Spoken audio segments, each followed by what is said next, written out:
जिल्ह्याची खबरबात या बातमीपत्राचे प्रायोजक आहेत Mac care super speciality hospital Ahmednagar.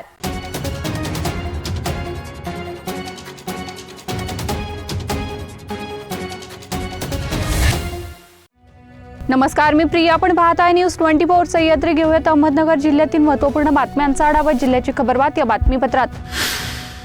अंत्योदय आणि प्राधान्य गटातील गोरगरिबांना सवलतीच्या दराने अन्नधान्याचे वितरण केले जात असताना संगमनेर तालुक्यातील बोटा येथे स्वस्त धान्य दुकानामधील शिल्लक असलेल्या धान्यासाठीची परस्पर विल्हेवाट लावल्याचा धक्कादायक प्रकार समोर आलाय। सोसायटीचे सचिव सचिन आहेर व अध्यक्ष सुखदेव शेळके यांनी बुधवारी संशयावरून धान्य दुकानातील शिल्लक साठ्याची पडताळणी केली। यावेळी दुकानातील 7,855 किलो धान्य गायब असल्याचं लक्षात आल्याने याबाबत सोसायटीच्या पदाधिकाऱ्यांनी शनिवारी पुरवठा अधिकाऱ्यांची भेट घडलेला प्रकार सांगितलाय। त्यानंतर रविवारी दिवसभर पुरवठा अधिकारी गणेश भालेराव यांनी दुकानाची झाडाझडती घेतली। संगमनेर तालुक्यातील अंभोरे येथील रंजना भिकाजी खेमनर या विवाहितेचा प्रेमसंबंधातून खून झाल्याचं समोर आलं आहे। गावातीलच तिचा प्रियकर बाळासाहेब विरू हळणर याला संगमनेर शहर पोलिसांनी ताब्यात घेतले। रंजन आणि बाळासाहेब यांचे गेल्या काही दिवसांपासून प्रेमसंबंध जुळले होते। त्यांच्यातून देवाणघेवाणीतून खटके उडाले होते। त्यानंतर 15 जूनला आपण चंदनपुरी घाटात फिरायला जाऊ असं सांगून मोटरसायकलवर रंजन आणि तिचा प्रियकर हे चंदनपुरी घाटात गेले। त्या ठिकाणी रंजन डोक्यामध्ये दगड घालून प्रियकर बाळासाहेब याने तिला ठार मारले। त्यानंतर त्याने चंदनपुरी घाटातच मृतदेह ठेवला आणि रात्रीच्या वेळीस घरी जाऊन 4 चाकी वाहनातून रंजनाचा मृतदेह नेत कासारवाडी शिवारात आणून टाकलाय। घटनेच्या दिवशी रंजनाच्या नातेवाईकांनी घातपातच असल्याचा संशय व्यक्त केला होता। अखेर तो संशय खरा ठरलाय। श्रीरामपूर तालुक्यातील बेलापूर ग्रामपंचायतीत 1,94,00,000 रुपयांचं अपहरण झाल्याचं चौकशी अहवालात समोर आलं। या संदर्भात यापूर्वीच 2 ग्रामसेवकांवर निलंबनाची कारवाई झाली आहे। तसेच तत्कालीन सरपंचावरही कारवाईसाठी अहवाल जिल्हा परिषद मुख्य कार्यकारी अधिकाऱ्यांना पाठवण्यात आला आहे। या अहवालावरून माजी ग्रामसेवक मेघश्याम गायकवाड व राजेश तगरे यांच्यावर निलंबनाची कारवाई करण्यात आली असून माजी सरपंच महेंद्र साळवी यांच्यावर कारवाईसाठी आयुक्त कार्यालयाकडे प्रस्ताव पाठवण्यात आलाय। नुकतीच 17 वर्षीय मुलीने रेल्वेखाली उडी घेऊन आत्महत्या केल्याची घटना ताजी असतानाच राहुरी तालुक्यातील टाकळीमिया रेल्वे स्टेशन मुसळवाडी येथील आसिफ आयुब पठाण या 30 वर्षीय तरुणाने रेल्वेखाली आत्महत्या केल्याची घटना घडली। यामुळे परिसरात खळबळ उडाली। मयताचा भाऊ असीन आयुब पठाण या घटनास्थळी आल्यानंतर त्याच्याकडे विचारणा केली असता त्याने आजारपणाला कंटाळून आत्महत्या केल्याचा प्राथमिक अंदाज व्यक्त केलाय। पोलिसांनी सदर घटनेचा पंचनामा करून मृतदेह शवविच्छेदनासाठी राहुरीच्या ग्रामीण रुग्णालयात पाठवण्यात आलाय। पोलिसांनी अकस्मात मृत्यूची नोंद केली असून अधिक तपास पोलीस करीत आहेत। राहुरी येथील डिग्रस येथे वन विभागाच्या नर्सरीत वन्य प्राणी उपचार केंद्र उभारणीचे काम सुरू असताना पोकलेनच्या बकेटची उडालेली पिन थेट चेहऱ्यावर आदळून ठेकेदार संदीप संभाजी पानसंबळ याचा मृत्यू झाला। परंतु अधिक रक्तस्राव व पिनच्या जोरदार फटक्याने पानसंबळ यांचा उपचारापूर्वीच मृत्यू झाला। नगर येथील सिव्हिल हॉस्पिटलमध्ये शवविच्छेदनानंतर सडे येथे शोककळा वातावरणात अंत्यसंस्कार करण्यात आले। जिल्ह्याची खबरबात या बातमीपत्रात घेऊया छोटीशी विश्रांती। कॉंग्रॅच्युलेशन्स वहिनी, बाळ झाल्याबद्दल। पण मी ऐकलंय डिलिव्हरी फार क्रिटिकल होती। आता ठीक आहे ना सगळं? अगं होता थोडा प्रॉब्लेम, पण स्त्रियांच्या आरोग्याची संपूर्ण काळजी घेणारं मातृसेवा होतं ना साथीला। सगळं सुरळीत झालं। किशोर वयापासून ते रजोनिवृत्तीपर्यंत स्त्रीच्या आरोग्याची संपूर्ण काळजी घेणारं अहमदनगर मधील पहिलं स्त्री रुग्णालय Matruseva women's hospital obstetric ICU। किशोरवयीन आणि विवाहपूर्व समुपदेशन, गरोदर माता तपासणी आणि प्रसूती, पहिल्या सिझेरियन नंतर नॉर्मल डिलिव्हरीची सोय। मातृसेवा विमेन्स हॉस्पिटल, सक्कर चौक, नवीन टिळक रोड, अहमदनगर। फोन 9850200017। विश्रांतीनंतर तुमचं पुन्हा एकदा स्वागत। पाहूयात पुढील बातम्या।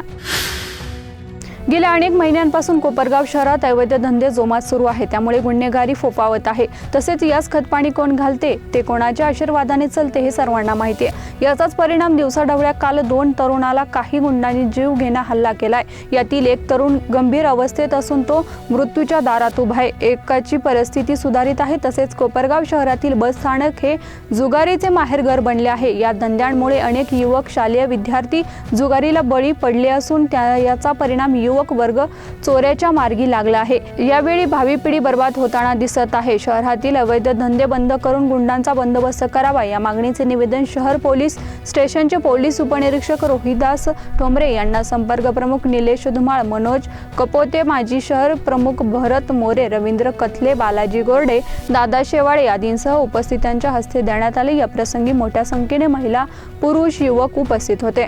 शहरातील कोपरगाव तालुक्यातील जे अवैध धंदे चाललेले आहे त्याच्यामुळं कायमचे बंद करावे। जे सुशिक्षित पंचक्रोशीत ज्या ठिकाणी संत महासंतांची ही आपली भूमी आहे त्या भूमीमध्ये हे अवैध धंदे बंद केले पाहिजे, ही गुंडगिरी बंद केली पाहिजे, ही दबडपशाही बंद केली पाहिजे अशी आम्ही त्या संदर्भात सर्व पक्षातील समाजातील हिंदू समाजातील सगळं आम्ही शिवसेना, युवासेना सगळे आमचे बंधू सगळे आज निवेदन दिलं ठोंबरे साहेबांना। आज त्या ठिकाणी वरिष्ठांनाही, कालही त्या ठिकाणी देशमुख साहेबांना शिवसेनेचे या महाराष्ट्राचे विधान परिषदेचे विरोधी पक्षनेते अंबादास दानवे साहेब यांचाही त्या ठिकाणी फोन करून दिला। उद्या त्यांनी मला हे निवेदन घेऊन मुंबईला बोलवलं आहे। किरकोळ वादातून एकावर जमावाने प्राणघातक हल्ला केल्याचा प्रकार शनिवारी सायंकाळी 6:30 वाजेच्या सुमारास घडलाय। अवधूत राऊत असं जखमी झाल्याचं नाव असून त्यांना तातडीने नगरला शासकीय रुग्णालयात दाखल करण्यात आलंय। याबाबत राऊत यांच्या फिर्यादीतून शिवसेना उपनेता साजन पाचपुते यांच्यासह 6 ते 7 जणांविरुद्ध श्रीगोंदा पोलीस ठाण्यात रविवारी उशिरा गुन्हा दाखल करण्यात आलाय।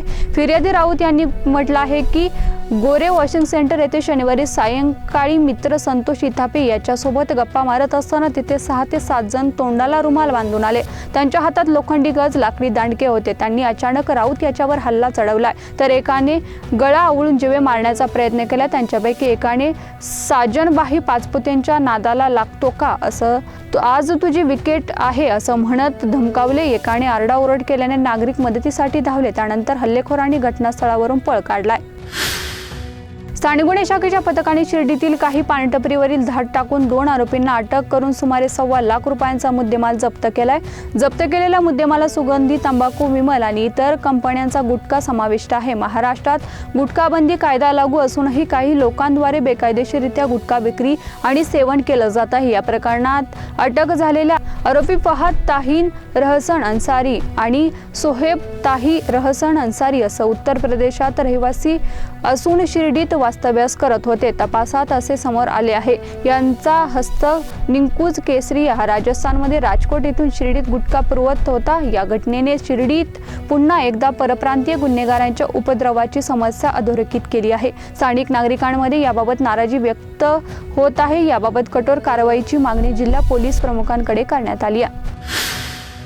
पोलीस प्रशासनाच्या विरोधात जोरदार घोषणा देत कथित शेअर मार्केट प्रकरणात एजंटकडून फसवणूक झालेले गुंतवणूकदार तसेच नागरिकांनी सोमवारी सकाळी 11च्या सुमारास शेवगाव पोलीस ठाण्याच्या प्रवेशद्वारासमोर ठाण मांडले। शेवगाव ते पैठण रस्त्यावर रस्ता रोको करून संताप व्यक्त केला। चापडगाव येथील नागरिकांनी एका शेअर मार्केट एजंट फसवणूक करून पळ काढला होता। तो गावात आल्याची माहिती मिळताच लोकांनी शोध घेऊन त्यास पकडले।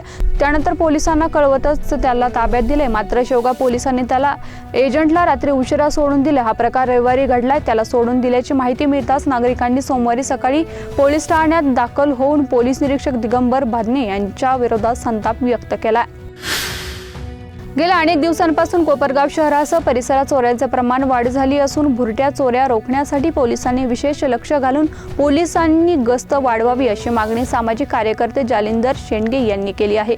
याबाबत अधिक माहिती अशी की गेल्या काही महिन्यांपासून पुणतांबा रोड त्या परिसरात चोऱ्या वाढल्या आहेत। पुणतांबा रोडवरील तेजस ट्रेडर्सच्या गोडाऊनमधून दिनांक 11 जून रोजी रात्री 2 वाजेच्या सुमारास 20 ते 25 कांद्याच्या गोण्या चोरी गेल्या। याची किंमत अंदाजे 30 ते 25,000 इतकी आहे। याबाबत शहर पोलीस स्टेशनला तक्रार अर्ज देखील केला आहे। तसेच याच गोडाऊन जवळील आव्हाड वस्ती येथील बापूसाहेब सोपान नाईकवाडे व सुभाष सय्यद या तिघांच्या ट्रॅक्टरच्या बॅटऱ्या चोरांनी लांबविल्या आहेत। या 3ही बॅटऱ्यांची किंमत सुमारे 20 ते 22,000 इतकी आहे। या चोरींच्या घटनेमुळे परिसरात भीतीचं वातावरण निर्माण झाले तर पोलीस प्रशासनाने याकडे गांभीर्याने लक्ष घालून पोलीस गस्त वाढवावे तसेच चोरीचा तपास तत्काळ करावा अशी मागणी ग्रामस्थांच्या वतीने जालिंदर शेंडगे यांनी केली आहे। जिल्ह्याची खबरबात या बातमीपत्रात इथे संपते। मात्र तुम्ही पाहत राहा न्यूज 24 सह्याद्री। जिल्ह्याची खबरबात या बातमीपत्राचे प्रायोजक होते Mac care super speciality hospital Ahmednagar. शब्दांचं सामर्थ्य, विश्वसनीयतेची उंची, न्यूज 24 सह्याद्री।